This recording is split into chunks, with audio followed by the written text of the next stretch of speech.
سوال کیا ہے کہ جو درود ابراہیمی ہے اور جو دوسرے درود ہیں کہ جو انسانوں نے خود کریٹ کیے ہیں، ان کے الفاظ خود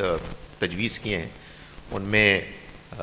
زیادہ بہتر کون سا ہے؟ بعض سوال ایسے ہوتے ہیں کہ سوالوں کے اندر ہی جواب ہوتا ہے، یہ انہی میں سے ہے۔ آبویسلی میں لوگوں سے پوچھتا ہوں کہ بھلا یہ بتاؤ کہ ایک جانب تمہیں معلوم ہے کہ نبی صلی اللہ علیہ وسلم نے خود یہ بتایا کہ اگر تم نے میرے لیے دعا کرنی ہے، درود اصل میں حضور کے لیے دعا ہے، تو تم ان الفاظ میں کرو، اور ایک کوئی میرے طرح کا آدمی آپ کو کہتا ہے کہ یہ الفاظ ہیں کہ جن میں آپ کو حضور کے لیے دعا کرنی چاہیے، تو میری بات کی کیا حیثیت ہے؟ ظاہر ہے کوئی حیثیت نہیں ہے۔ البتہ میں صرف اتنا کہتا ہوں کہ میں اس کو ناجائز نہیں کہہ سکتا، میں صرف یہ کہوں گا کہ جو لوگ درود ابراہیمی کے علاوہ کسی اور درود کو زیادہ ترجیح دیتے ہیں بد ذوقی ہے، یعنی میں اس کو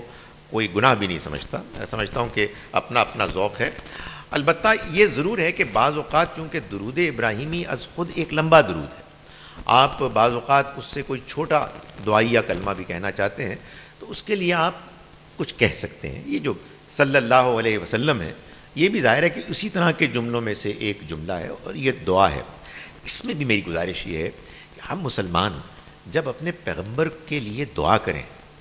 تو جب بھی دعا کریں دل سے کرنی چاہیے۔ کبھی بھی کوئی دعا میں اپنے ماں باپ کے لیے بھی فارمیلٹی کے لیے کروں گا، یعنی میں آپ کے سامنے اپنے والدین کی، اپنی ماں باپ کے لیے گفتگو کروں اور میں صرف فارمیلٹی پوری کرنے کے لیے ایک دعا پڑھوں،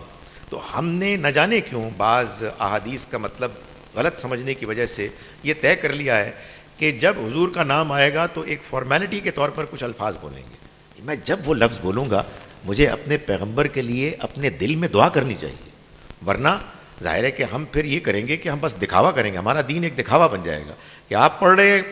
کیوں؟ اس لیے کہ نہیں کریں گے تو یہ پکڑ لیں گے کہ جی آپ نے درود تو پڑھا نہیں، نام لیا ہے۔ میں لوگوں سے کہتا ہوں کہ نبی اکرم صلی اللہ علیہ وسلم کا نام قرآن مجید میں 4-5 مرتبہ آیا ہے۔ اللہ تعالیٰ کو اگر یہ تعلیم دینی ہوتی تو وہ اس میں کہتے کہ اب پڑھو۔ آپ جب تلاوت کرتے ہیں، سورہ صف میں نام آیا ہے مثال کے طور پر، سورہ فتح میں نام آیا ہے، سورہ محمد سورہ ہے، تو اس میں اللہ تعالیٰ نے ہم سے یہ چاہا ہے کہ جب ہمارا دل مائل ہو ہم آپ کے لیے دعا کریں۔ ظاہر ہے ہم اپنے والدین کے لیے دعا کریں گے تو اپنے پیغمبر کے لیے کیوں نہیں کریں گے، لیکن یہ دعا ہونی چاہیے۔